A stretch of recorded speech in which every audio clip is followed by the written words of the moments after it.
Everybody, welcome to Live with Children here at ACHEMA. It's the morning of day one, and my very first Live with Children is my good friend Richard Hall from Rattiinox. He's going to tell us more about what they're doing here this week. So Richard, first of all, good morning. How are you, my friend? Great, thanks, Rizwan. Well, it's lovely to see you, and it's great to see that the stand is already busy this morning. So, for viewers who are not familiar with Rattiinox, first of all, who are you and what do you do? We make aseptic valves that clean easily. And I'd say more recently we've learned that it's not enough just making valves that clean easily. We need to give advice so that people can design their systems to clean easily. Brilliant.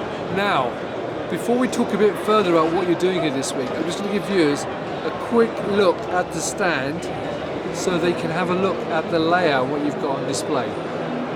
Because we do have a second interview lined up later in the week where we'll look more closely at the actual products. But Richard, what would you like to talk about this morning?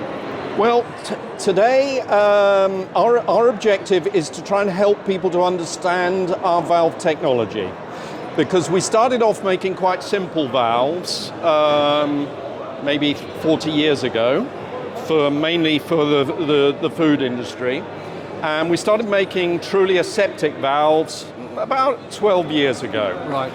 And in recent projects, we've started developing more and more quite specialized versions of our valves, and we've realized that they're quite difficult to understand. Right. Okay. If you come around here, I'll just show you a few stainless steel ones. Sure.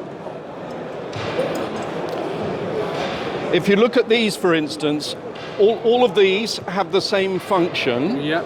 but they have different ports so that they drain correctly in pharmaceutical applications, and they have ports in different directions so that you can have a lot of flexibility in terms of layout. Yep. However, when you look at these, it's quite difficult to understand what's going on. So what we decided to do for ACHEMA this year is make 3D print some transparent ones. So if we go this way, Yeah, sure. You are better in terms of price. here we've made a vast selection of what we call, well, you can see they're all in Lego boxes. Yeah. We've made a good selection of different valve types, all of them transparent. Right. In fact, when we 3D printed them at first, they were so transparent you couldn't see them. We added some blue dye in the end so that you can actually see what they're doing. Right. Okay. So if we go back now to where we were with some what we call diverting valves. Yeah. The idea of a diverting valve that we developed was to replace the traditional valve arrays that exist for applications such as chromatography, etc., with valves that could help save a lot of product. Right. Okay. Because the traditional approach to an array is to fill a row and then deliver that row to one of several columns. That means that quite valuable product can be filling that entire row when it only needs to come out one of those columns. I'm trying to explain it in a way that you'll understand. Sure. Simply. Our approach is that you only fill the row as far as you need to, Right. Okay. and then you take that product down a column, or you leave that exit closed and you carry on to the valve above the next column. So you only go as far as you want. And that's what one of those valves looks like in 3D, transparent. So this is the inlet, and if you open the valve on this side, it continues to the next column. And if you leave that one closed and open this one, you go down that column. And you can connect these up as well. We can connect these together on the stand. So this, for instance, would be a typical assembly. In fact, we can weld these much closer together than that. Yeah, sure. But we actually machine them with this length on, so that it's easy for people to weld on site. Right. Okay.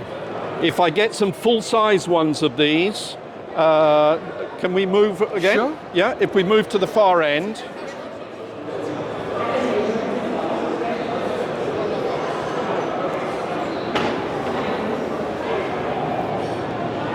This is what we call our traditional diverting valve with an inlet, in this case a tangential outlet, Yep.